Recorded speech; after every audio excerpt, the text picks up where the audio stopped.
Hello ಮಕ್ಕಳೇ, welcome to simplified minds.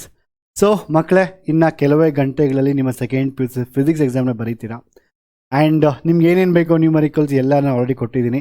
In fact ಹೇಳಬೇಕಂತ ಹೇಳಿದ್ರೆ ನಂಗೆ ಇಲ್ಲಿ ನೆನಪಿದೆ, ಲಾಸ್ಟ್ ಮಂತು ಅಂದರೆ ಎಕ್ಸಾಕ್ಟ್ಲಿ ಫೆಬ್ರವರಿ 6 ಇದೇ 5th ನಾನು ಎಕ್ಸಾಕ್ಟ್ಲಿ ಎಂಟೈರ್ ಸಿಲೆಬಸ್ನ ಯೂಟ್ಯೂಬಲ್ಲಿ ಕಂಪ್ಲೀಟ್ ಮಾಡಿ 3 days ಚಾಲೆಂಜ್ ಕೊಟ್ಟಿದ್ದೆ.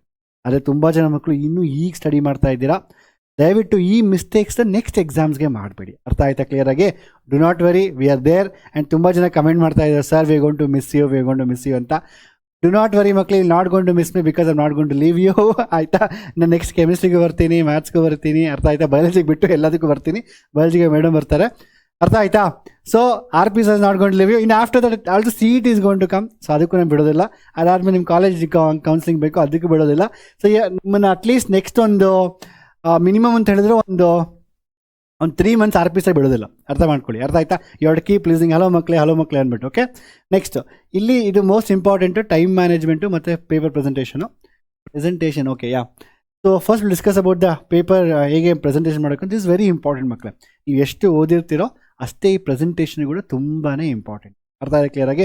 ಸೊ ಇದನ್ನು ಹೇಗೆ ಪ್ರೆಸೆಂಟೇಷನ್ ಮಾಡೋದು ಕ್ವಿಕ್ಕಾಗಿ ಡಿಸ್ಕಸ್ ಮಾಡೋಣ. Will not discuss too much ಮಕ್ಕಳೇ. ಆ್ಯಂಡ್ ಸೊ 1 markers ಬಂದಾಗ when you writing 1 markers you don't have to write any statements and all. Exactly ಅಲ್ಲಿ ಏನು ನಿಮಗೆ ಕ್ವಶನ್ಸ್ ಇದೆ ಅದನ್ನು ಬರೆದ ಸಾಕು. Don't write ABCD, just write option along with the whatever the MCQ option. ಆಯಿತಾ? ಅದಾದಮೇಲೆ ಸೊ ನಂತರ MCQs ಫಿಲ್ ದ ಬ್ಲ್ಯಾಂಕ್ಸ್ ಬಂದಾಗ ಆ ಫಿಲ್ ದ ಬ್ಲ್ಯಾಂಕ್ಸ್ ಏನಿದೆಯೋ ಆ ಜಸ್ಟ್ ವರ್ಡನ್ನು ಬರೆದ್ರೆ ಸಾಕು, ಯು ವಿಲ್ ಗೆಟ್ ಇಟ್. ಅದಾದಮೇಲೆ ಆಲ್ರೆಡಿ MCQs ನನಗೆ 200 MCQs ಕೊಟ್ಟಿದ್ದೀನಿ. ನಿಮ್ಗೆ ಏನೇನು PDFs ಎಲ್ಲ ಬೇಕು ಅದೆಲ್ಲ ಸಿಂಪ್ಲಿಫೈಡ್ ಮೈಂಡ್ಸ್ ಎಲ್ಲ ಆ್ಯಪಲ್ಲಿ ಆಲ್ರೆಡಿ ಇದೆ, ಸ್ಕೋರ್ ಬೂಸ್ಟರ್ ಕೋರ್ಸ್ ಅಂತ. ಅದ್ರ ಜೊತೆಯಲ್ಲಿ ನಿಮ್ಮ ವಾಟ್ಸಪ್ ಚಾನಲು ಕಳಿಸ್ತಾ ಇದ್ದೀನಿ ಎಲ್ಲನೂ. ದಯವಿಟ್ಟು ಎಲ್ಲ PDFs ನಿಮ್ಗೆ ಸಿಗುತ್ತೆ. ಓದಿ ಚೆನ್ನಾಗಿ, ಟೆನ್ಷನ್ ತೊಗೊಬೇಡಿ ಮಕ್ಕಳೇ. ದಯವಿಟ್ಟು ಹೇಳ್ತೇನೆ, ಸ್ಟ್ರೆಸ್ ಫ್ರೀ ಆಗಿ ಆರಾಮಾಗಿ ಎಕ್ಸಾಮ್ಗೆ ಹೋಗಿ ನೀವು ತುಂಬ ಚೆನ್ನಾಗಿ ಎಕ್ಸಾಮ್ ಮಾಡ್ತೀರಾ. ಅರ್ಥ ಆಯ್ತಾ? And also I am coming to one of the examination centre. So ನಾಳೆ ಮೈಸೂರಿಗೆ ಬರ್ತಾ ಇದ್ದೀನಿ, ಮಹಾರಾಣಿ PU ಕಾಲೇಜ್ಗೆ. ನೀವು ಅಲ್ಲೇ ನಿಯರ್ ಬೈ ಇದ್ದರೆ ಬನ್ನಿ. ಆಲ್ಮೋಸ್ಟ್ 4 o'clockವರೆಗೂ ಅಲ್ಲೇ ಇರ್ತೀನಿ. ನನಗೆ 100% ಶ್ಯೂರ್ ಇದೆ ನೀವೆಲ್ಲ ಎಕ್ಸಾಮ್ ತುಂಬ ಚೆನ್ನಾಗಿ ಮಾಡ್ತೀರಾ. ಆ್ಯಂಡ್ ನೀವು ಎಕ್ಸಾಮ್ ಅಲ್ಲದೆ ತುಂಬ ಚೆನ್ನಾಗಿ ಬರ್ತೀರಾ ಅಂದ್ಬಿಟ್ಟು, ಎಕ್ಸಾಮ್ ಅಲ್ಲದೆ ನಗ್ತಾ ಬರ್ತೀರಾ ಅಂದ್ಬಿಟ್ಟು ಐ ಆಮ್ ಕಾನ್ಫಿಡೆಂಟ್ ಮಕ್ಕಳೇ. ಅರ್ಥ ಆಯ್ತಾ? So don't take tensions. And ಯಾವುದೇ ಕ್ವಶನ್ಸ್ ಕೊಟ್ಟಾಗ ದಯವಿಟ್ಟು ಹೇಳ್ತೀನಿ, ಅಂಡರ್ಲೈನ್ ಮಾಡಿ. ಏನಾದರೂ ಇಂಪಾರ್ಟೆಂಟ್ ವರ್ಡ್ಸ್ ಇದೆ, ಅಂಡರ್ಲೈನಿಂಗ್ ಇಂಪಾರ್ಟೆನ್ಸ್ ವೆರಿ ಇಂಪಾರ್ಟೆಂಟ್. ಅದಾದಮೇಲೆ so what you can do is basically, so ಯಾವುದೇ ಒಂದು ಕ್ವಶನ್ ಬರೀಬೇಕಂತ ಹೇಳಿದ್ರೆ, ಫಾರ್ ಎಕ್ಸಾಂಪಲ್ ಇದೇ ಕ್ವಶನ್ 2 ಟಾಪಿಕ್ ಇದೆಯಲ್ವಾ, ಸಿಗ್ನಿಫಿಕೆನ್ಸ್ ಮತ್ತು ಲೆನ್ಸ್ ಲಾ ಅಂದ್ಬಿಟ್ಟು ಇಲ್ಲಿ 1 line ಗ್ಯಾಪ್ ಕೊಟ್ಟಿದ್ದೀರಾ. ಈ ಲೈನ್ ಒಂದು ಡ್ರಾ ಮಾಡಿ ಮಕ್ಕಳೇ ಬಿಟ್ವೀನ್ ದ ಕ್ವಶನ್ಸ್. ಪಾಪ ಎಕ್ಸಾಮಿನರ್ ಏನು ಮಾಡ್ತಾರೆ ಅಂತ ಹೇಳಿದ್ರೆ, they will be correcting the paper ಅಲ್ವಾ. ನೀವೇನೋ ಒಂದು ಕೆಲಸದ ಲೈನ್ ಕೊಟ್ಟಿರೋದಿಲ್ಲ, ಇಲ್ಲೂ 1 line ಗ್ಯಾಪು, ಇಲ್ಲೂ 1 line ಕೊಟ್ಟಿದ್ದೀರಾ, ಕ್ವಶನ್ ನಂಬರ್ ಇಲ್ಲಿ ಹಾಕಿರ್ತೀರಾ, ಯಾವುದು ಇದ್ರದ್ದು ಯಾವುದು ಇಲ್ಲಿ ಹಾಕಿರ್ತೀರಾ ಬೈ ಮಿಸ್ಟೇಕ್ ಆಗಿ. ಆಗ ಗೊತ್ತಾಗಲ್ಲ ಯಾವುದ್ರದ್ದು ಅಂತ. ಕ್ಲಿಯರಾಗಿ ಕ್ವಶನ್ ನಂಬರ್ ಹಾಕಿ ಪ್ಲಸ್ ಒಂದೇ ಕ್ವಶನಲ್ಲಿ 2 ಸ್ಟೇಟ್ಮೆಂಟ್ ಏನಾದಿದ್ದರೆ 1 line ಗ್ಯಾಪ್ ಕೊಟ್ಟು ಅದನ್ನು ಎಂಡ್ ಮಾಡಿ. ಆ ಕ್ವಶನ್ ಎಂಡ್ ಆಗಿದೆ, ಹೊಸ ಕ್ವಶನ್ ಸ್ಟಾರ್ಟ್ ಆಗ್ತದೆ. At least try to give 2 lines gap between each questions. Within the question if you have like 2 statements, write 1 line gap. ಆ ಥರ ಮಾಡ್ಕೊಂಡು ಹೋಗಿ ಎಲ್ಲದನ್ನು ಅಂಡರ್ಲೈನ್ ಮಾಡಿ. ಇದೆಲ್ಲ ಟಾಪರ್ ಆನ್ಸರ್ ಶೀಟ್ ಆಲ್ರೆಡಿ ನಿಮ್ಮ PU ಬೋರ್ಡಲ್ಲಿ ಕೊಟ್ಟಿದ್ದಾರೆ. ಆಯಿತಾ? ಹ್ಯಾಂಡ್ ರೈಟಿಂಗ್ ಇಷ್ಟು ನೀಟಾಗಿಲ್ಲ ಅಂತ ಹೇಳಿದ್ರೆ ಎಕ್ಸಾಮ್ ನಿಮ್ಮ ಮಾರ್ಕ್ಸ್ ಬಂದೇ ಬರುತ್ತೆ ಮಕ್ಕಳೇ. ಆಯಿತಾ? ಅದಾದಮೇಲೆ when it comes to derivations, ಪ್ರತಿಯೊಂದು ಡಿರೈವೇಷನ್ ನಾನು ಸ್ಕೀಮ್ ಆಫ್ ಎವಲ್ಯೂಷನ್ ಎಲ್ಲ ಡಿರೈವೇಷನ್ಸು 1 shotಲ್ಲಿ ಮಾಡಿದ್ದೀನಿ. ಅದನ್ನು ಹೇಗೆ ಎಕ್ಸಾಕ್ಟ್ಲಿ ಯಾವ ಸ್ಟೆಪ್ಗೆ ಎಷ್ಟು ಮಾರ್ಕ್ಸ್ ಬರುತ್ತೆ ಅಂತ ಕೂಡ ಹೇಳ್ಕೊಂಡು ನಾನು ಬೆಳಗ್ಗೆ ನಿಮಗೆ ಅಪ್ಲೋಡ್ ಮಾಡಿದ್ದೀನಿ ವೀಡಿಯೋ. ಅರ್ಥ ಆಯ್ತು? ಅದು ನೋಡಿ ಎಕ್ಸಾಕ್ಟ್ಲಿ ಅಲ್ಲಿ ಮಾರ್ಕ್ಸ್ ಕಳ್ಕೊಬಾರ್ದು ಡಿರೈವೇಷನ್ಸಲ್ಲಿ. Same thing, students follow the same thing. ಅರ್ಥ ಆಯ್ತಾ? ಅಂಡರ್ಲೈನ್ ಮಾಡಿ, ಪಾರ್ಟ್ ಡಿ ಕ್ಲಿಯರ್ಲಿ ಮೆನ್ಷನ್ ಮಾಡಿ ಯಾವ ಪಾರ್ಟ್ ಅಂದ್ಬಿಟ್ಟು. It will be very easy. And ಅದಾದಮೇಲೆ ಡಿರೈವೇಷನ್ಸಲ್ಲಿ ನಾನು ಏನು ಸ್ಕೀಮ್ ಆಫ್ ಎವಲ್ಯೂಷನ್ ಹೇಳಿದ್ದೆ, ಅದನ್ನ ಹೇಳಿದ್ನ ಅದನ್ನ ಫಾಲೋ ಮಾಡಿ. ಓಕೆ ಆಯಿತಾ? ಆ್ಯಂಡ್ ನ್ಯೂಮರಿಕಲ್ಸ್ ಬಂದಾಗ ತುಂಬ ಜನ ಮಕ್ಕಳು ನ್ಯೂಮರಿಕಲ್ಸ್ ಮಾರ್ಕ್ಸ್ ಕಳ್ಕೊತೀರಾ.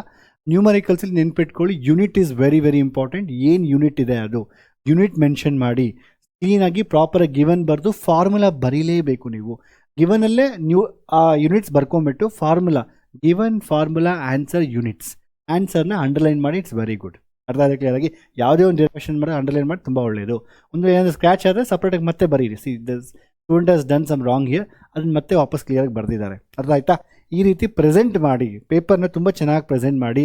ಯಾರು ಎಕ್ಸಾಮಿನ ಪಾಪ ಕರೆಕ್ಟ್ ಮಾಡ್ತಾರೆ ಅವ್ರಿಗೆ ಆಗಬಾರ್ದು. ಯಾರು ಮಗು ಇಲ್ಲಿಂದ ಅಲ್ಲಿ ಬರೆದಿದ್ದಾರೆ ಅವರು ಕಷ್ಟ ಕೊಡಬೇಡಿ ದಯವಿಟ್ಟು. ಅರ್ಥ ಆಯ್ತಾ? This all the question. And last I have done the same numericals paper 2025. Extra questions ಲಾಸ್ಟಲ್ಲಿ ಬರೀರಿ. So they will take this.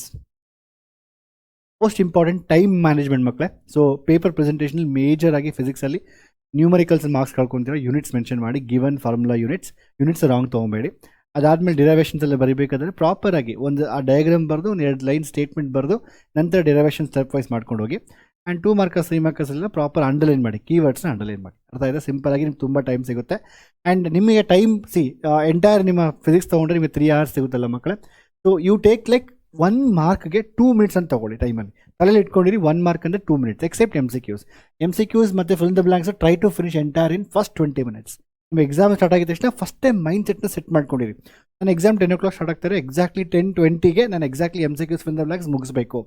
ಅರ್ಥ ಆಯ್ತಾ? You have to run from the beginning. ಲಾಸ್ಟಲ್ಲಿ ಎಕ್ಸಾಮ್ ಟೈಮ್ ಆಗುತ್ತೆ ಹಂಗಲ್ಲ, ನೀವು ಬಿಗಿನಿಂಗಿಂದ ಓಡಬೇಕು. ಅರ್ಥ ಆಯ್ತಾ? So MCQs fill the blanks 20 minutes ಇರುತ್ತೆ. ಆ್ಯಂಡ್ ಪಾರ್ಟ್ ಬಿಗೆ 2 ಮಾರ್ಕರ್ಸ್ ಅಲ್ವಾ, 2 into 5 ಕ್ವಶನ್ಸ್ ಇರುತ್ತೆ, 10 marks ಇರುತ್ತೆ. 10 into 2 20 minutes. ಸೊ 15 marks ಇಲ್ಲಿ ಪಾರ್ಟ್ ಸಿ ಇರುತ್ತೆ, 15 into 2 30 minutes. 5 marks ಇರುತ್ತೆ ಥಿಯರಿ, 5 is 15 ಇರುತ್ತೆ, 15 into 2 30 minutes. ಸೊ ನೀವು ಯಾವುದೇ ಒಂದು ಸೆಕ್ಷನ್ನ ಸ್ಟಾರ್ಟ್ ಮಾಡ್ತಾ ಇದ್ದರೆ, for example starting derivations, make sure keep the time immediately. ಈ 30 minutes ಎಕ್ಸಾಕ್ಟ್ಲಿ ನಾನು ಮುಗಿಸ್ತೀನಿ ಅಂದ್ಬಿಟ್ಟು ನೀವು ಈ ಥರ ಆರಾಮಾಗಿ ಮುಗಿಸ್ತಾರೆ. You can see 30 + 30 1 hour. So 1 hour 40 minutes, 1 hour. So 30 + 30 60, 1 hour 1 hour 40, 2 hours almost paper ಮುಗಿದೋಗುತ್ತೆ. ಅಫ್ಕೋರ್ಸ್ ನಾನು ಸ್ವಲ್ಪ ಜಾಸ್ತಿ ಹೇಳ್ತಾ ಇದ್ದೀನಿ, +or-5 minutes. ಒಂದು ವೇಳೆ MCQs ಇಲ್ಲ ಸರ್ ಒಂದು ಎಕ್ಸ್ಟ್ರಾ 20 minutes 30 minutes ತೊಗೊತೀನಿ, ದಟ್ಸ್ ಫೈನ್. ಇನ್ನೊಂದು ಎಕ್ಸ್ಟ್ರಾ 5 minutes ಮ್ಯಾಕ್ಸಿಮಮ್. MCQs ಬೇಕಾಗಿಲ್ಲ. ಒಂದು ವೇಳೆ ನ್ಯೂಮರಿಕಲ್ಸ್ 20 minutes ಎಕ್ಸಾಕ್ಟ್ಲಿ ಕೊಡ್ತೀನಿ, ಒಂದು ಎಕ್ಸ್ಟ್ರಾ 5 to 10 minutes ತೊಗೊತೀನಿ. ಆದಷ್ಟು ಇದೆ. You have to try to run in the MCQsಲ್ಲಿ ಫಾಸ್ಟಾಗಿ ಮಾಡಿ ಟ್ರೈ ಮಾಡಬೇಕು. ಯಾಕೆಂದರೆ ಅದು one ಸೆಂಟೆನ್ಸ್ ಬರೋಕ್ಕೆ ಅಷ್ಟೇ. ಅಲ್ಲಿ 2 ಮಾರ್ಕರ್ಸ್ 3 ಮಾರ್ಕರ್ಸ್ ಎಕ್ಸಾಕ್ಟ್ಲಿ ಎಷ್ಟು ಬೇಕೋ ಅಷ್ಟು ಬರೀರಿ. So numericals some time you may take extra some time. ಅರ್ಥ ಆಯ್ತಾ? ಆ್ಯಂಡ್ ಆದಷ್ಟು ಎಕ್ಸ್ಟ್ರಾ ಕ್ವಶನ್ಸ್ ಲಾಸ್ಟಲ್ಲಿ ಬರೀರಿ. ಅರ್ಥ ಆಯ್ತಾ? So keep in mind always ಸ್ಟಾರ್ಟಿಂಗಿಂದ ಓಡಬೇಕು ನೀವು, ಲಾಸ್ಟಲ್ಲಿ ಓಡೋದಲ್ಲ. ಅರ್ಥ ಆಯ್ತಾ? ಇದನ್ನೆಲ್ಲ ಫಾಲೋ ಮಾಡಿ ಎಕ್ಸಾಮ್ ತುಂಬಾ ಚೆನ್ನಾಗಿ ಮಾಡ್ತೀರಾ. ನೀವು ತಲೆಯೇ ಕೆಡ್ಸ್ಕೊಳಿಸ್ಬೇಕಾಗಿಲ್ಲ. ಅರ್ಥ ಆಯ್ತಾ? And I am coming to examination centre tomorrow, Mysuru and Maharani PU college. ನಾನು ಇರ್ತೀನಿ ಆ್ಯಂಡ್ ನಿಮ್ಮನ್ನೆಲ್ಲ ಮೀಟ್ ಆಗ್ತೀನಿ. I am very much sure ಮಕ್ಕಳು ನೀವೆಲ್ಲ ಎಕ್ಸಾಮ್ ಚೆನ್ನಾಗಿ ಮಾಡಿ.